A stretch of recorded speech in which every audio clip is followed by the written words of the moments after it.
Ձերբակալություններ, մեղադրանքներ, վճիռներ, բողոքի ակցիաներ, ստորագրահավաքներ ու հացադուլներ։ Անցած 2013-ը Հայաստանում սկսվեց ու ավարտվեց արդարության համար պայքարով։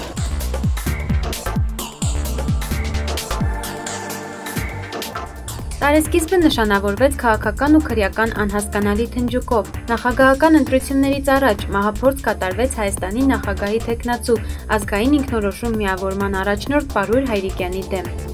Մահափորձը պատվիրելու համար 14 տարվա ազատազրկման դատապարտվեց նախագահի մեկ այլ թեկնածու Վարդան Սեթրակյանը։ Հայրիկյանը համոզված է, որ Սեթրակյանը միայն միջնորդ է։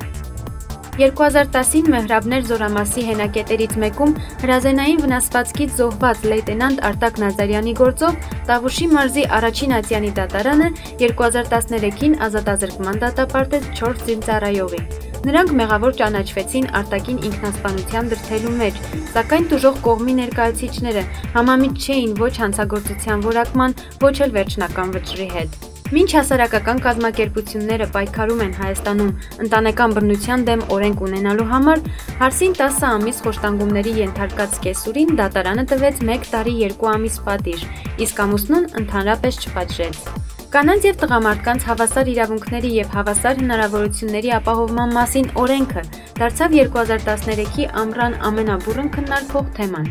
Օրենքում նույնասեռականության հետ ասոցացվող գենդեր բառը փոխարինվեց տղամարդիկ և կանայք արտահայտությամբ։ 2013 թվականի հունիսի 1-ի ուշ երեկոյան Սյունիքի նախկին մարզպետ Սուրիկ Խաչատրյանի Գորիսի առանձնատան դիմաց տեղի ունեցած փոխհրաձգությունը ցնցեց Հայաստանը։ Գործարար Ավետիք Բուդաղյանը ստացած հրազենային վնասվածքներից տեղում մահացավ, իսկ պահեստազորային սպա Արտակ Բուդաղյանը և մարզպետի թիկնապահ Նիկոլայ Աբրահամյանը հրազենային վնասվածքներով տեղափոխվեցին հիվանդանոց։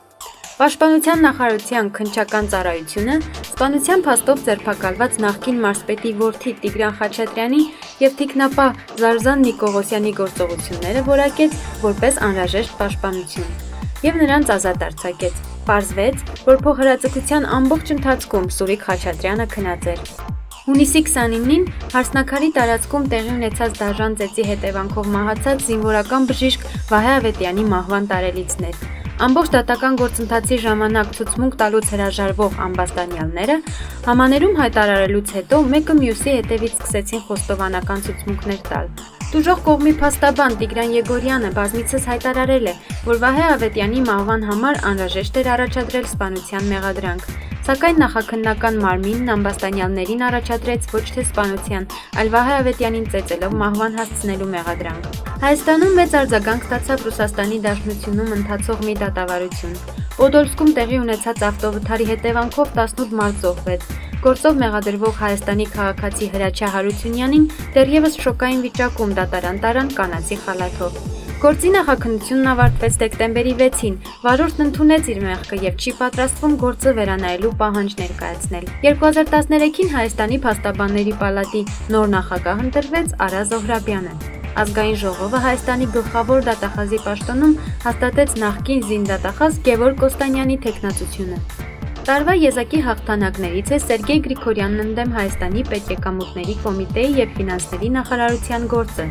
Պետեկամուտների կոմիտեն մերժել էր Սերգեյի նոր գնված մեքենան հարկել մաքսային արժեքի որոշման գործարքի գնով։ Վերաքննիչը Պեկի գործողությունները ճանաչեց ոչ իրավաչափ։ Հոկտեմբերի 3-ին ազգային ժողովն ընդունեց Հայաստանի Հանրապետության անկախության 22-րդ տարեդարձի առթիվ Սերժ Սարգսյանի համաներում հայտարարելու առաջարկը։ 2013 թվականին վերջապես ավարտվեց Հայ ազգային կոնգրեսի ակտիվիստների գործով դատական գործընթացը։ Տիգրան Առաքելյանը դատապարտվեց 3 տարվա ազատազրկման և համաներումով ազատ արձակվեց դատարանի դահլիճից։ Համաներում կիրառվեց նաև Արտակ Կարապետյանի հանդեպ, Սարգիս Գևորգյանն ու Դավիթ Քիրամիջյանը դատապարտվեցին պայմանականորեն։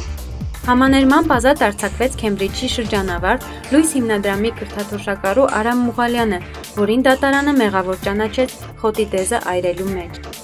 Կալանքը որպես խափանման միջոց սահմանվեց դերասան Վարդան Պետրոսյանի նկատմամբ, որը մեղադրվում է Եղվարդ-Երևան ավտոճանապարհին հոկտեմբերի 20-ին տեղի ունեցած խոշոր ավտովթարի գործով։ Նույն միջոցն ընտրվեց նաև Ցեղագրոն կուսակցության նախագահ Շանթ Հարությունյանի նկատմամբ, որը նոյեմբերի 5-ին երթ էր կազմակերպել ինքնաշեն պայթուցիկներով, փայտերով ու մահակներով։